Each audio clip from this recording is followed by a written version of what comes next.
The doctors had already stepped back. The monitors were silent.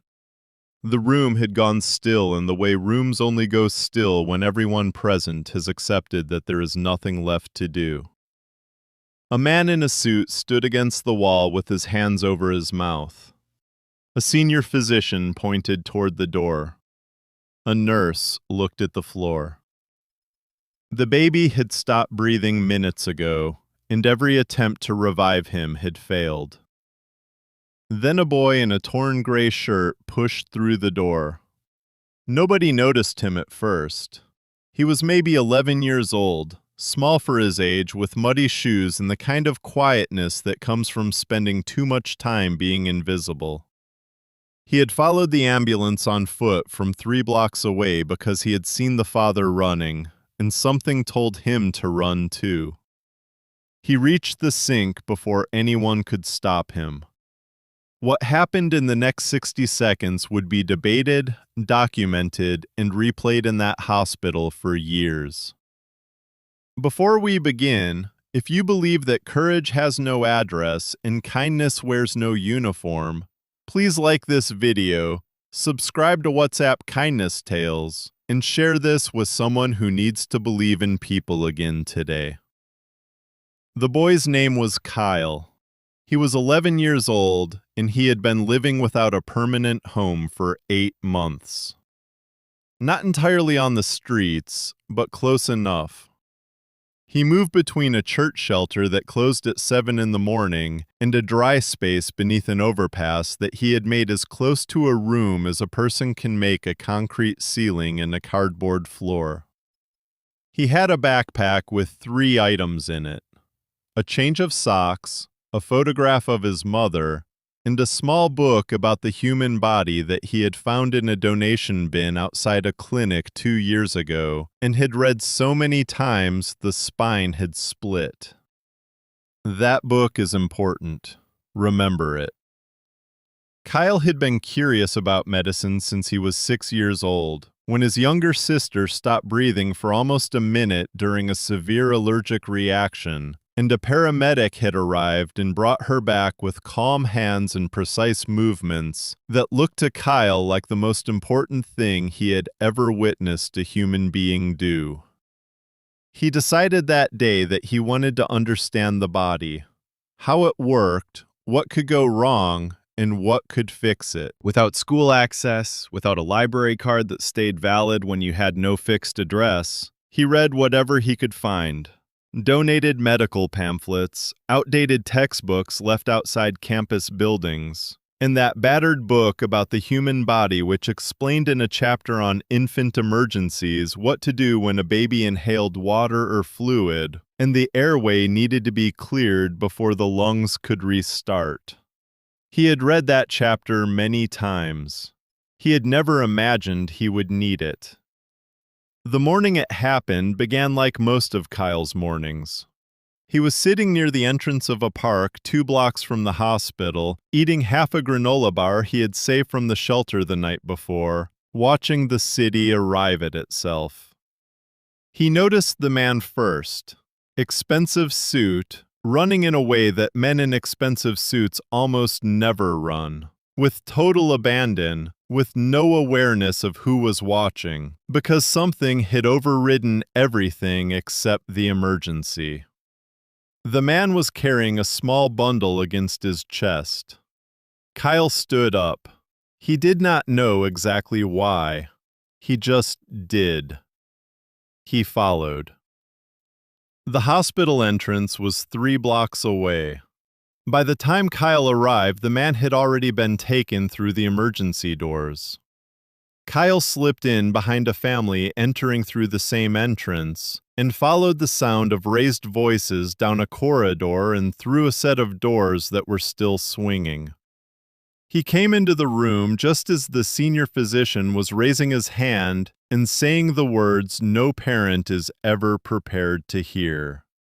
The baby, 8 months old, had been found unresponsive at home. The preliminary assessment suggested he had inhaled fluid while in a bouncy seat that had tilted during a brief moment his father was in the next room. By the time the father found him, too much time had passed. The team had worked for 4 minutes on arrival with no response. The man in the suit, the father, was pressed against the wall. His name was Garrison Vale. He was the founder of one of the largest private investment firms in the state. He had never once in his adult life encountered a problem that money could not eventually solve. He was completely helpless. And then a boy in a torn gray shirt reached the sink. Kyle had seen something the moment he entered the room. A faint movement, the smallest possible twitch in the baby's fingers, so small that everyone else had moved past it. He did not stop to explain. He did not ask permission. He crossed the room gently but without hesitation, lifted the infant, and positioned him face up under a slow stream of cool water, the way the book had described, supporting the head and neck precisely, angling the body to let gravity help the airway clear.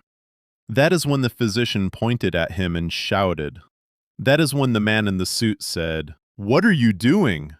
That is when the nurse moved toward him. Kyle did not let go. He said quietly and without turning around, "Please, just give me 1 minute." Something in his voice stopped the room. Not authority, not volume, something else. The particular steadiness of a person who is not performing confidence, but actually has it, earned through 2 years of reading the same chapter over and over in a concrete space beneath an overpass because the body fascinated him and knowledge was the one thing no circumstance had been able to take away. 40 seconds passed. Then the baby coughed. Then cried. Then the room collapsed into motion all at once. Doctors rushing forward, monitors being reattached, the nurse who had been moving toward Kyle stopping completely still with her hand over her heart. Garrison Vale slid down the wall until he was sitting on the hospital floor with his face in his hands, making a sound that was not quite crying and not quite anything else. Kyle set the baby gently on the examination table, stepped back, and picked up his backpack from where he had dropped it by the door. He was almost in the hallway before Garrison looked up and said, "Wait. Before we continue, we want to stop here, because what Kyle did in that room is the most visible part of this story. But Kindness Tales wants you to know what made it possible. 2 years before that morning, a clinic volunteer named Dorothy had left a box of donated books outside the building at the end of a long shift.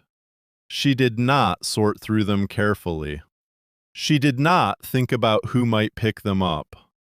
She simply left them rather than throwing them away, because throwing away books felt wrong to her. Kyle found that box at 6:30 in the morning.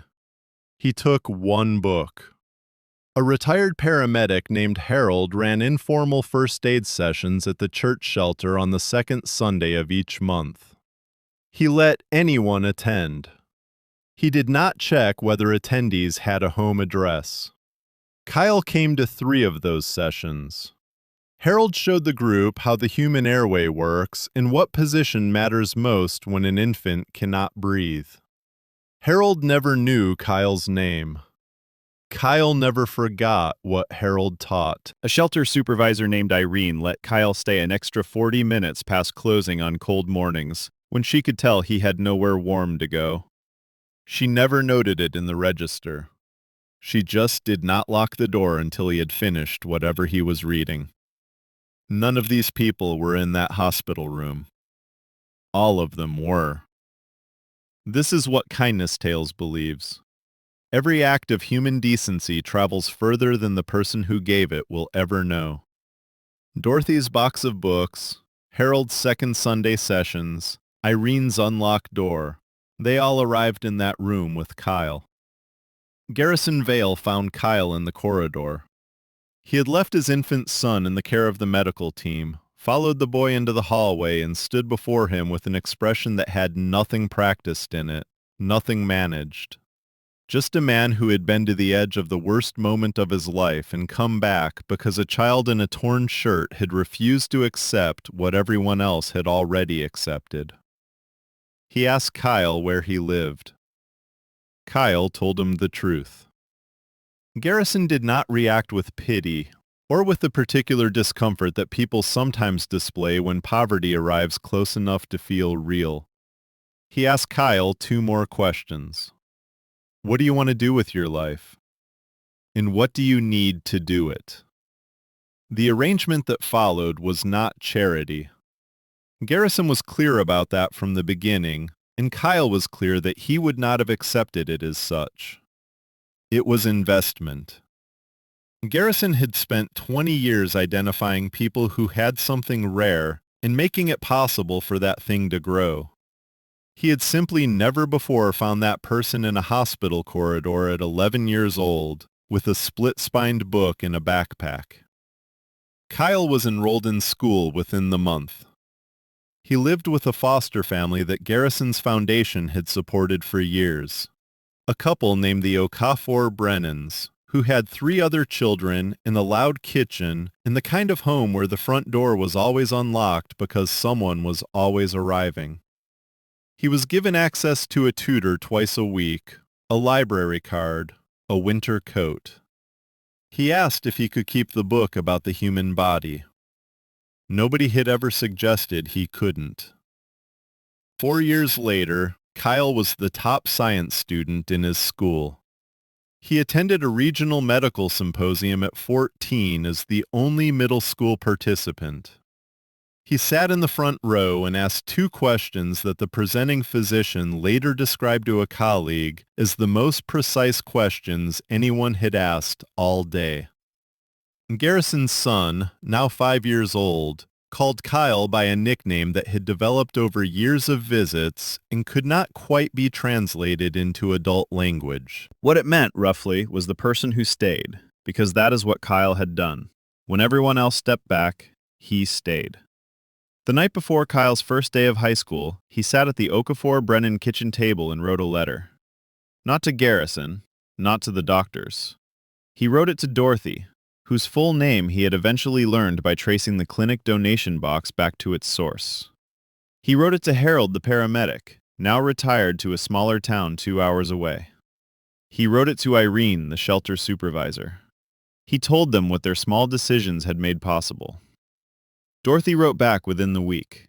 She said she had not thought about that box of books in 2 years and had cried for 20 minutes after reading his letter, then called her sister to read it again. Harold wrote back on paper so old that it had yellowed at the edges and said that he had taught those second Sunday sessions for 11 years, and this was the first time he had ever heard what happened after. Irene did not write back. But the shelter director told Kyle months later that Irene had framed the letter and hung it on the wall beside the door she used to leave unlocked on cold mornings. The door she still left unlocked. Never count out a person because of where they are sleeping tonight.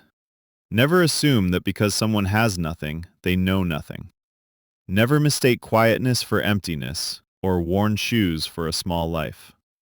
And never forget that the knowledge which saves a life might live in a box left on a pavement by someone who simply could not bring herself to throw it away. If this story moved you, please like this video, leave a comment, and share it with someone who needs to believe in people today. Subscribe to Kindness Tales for more stories of courage, resilience, and the quiet human decisions that change everything. Because kindness does not always arrive in a white coat.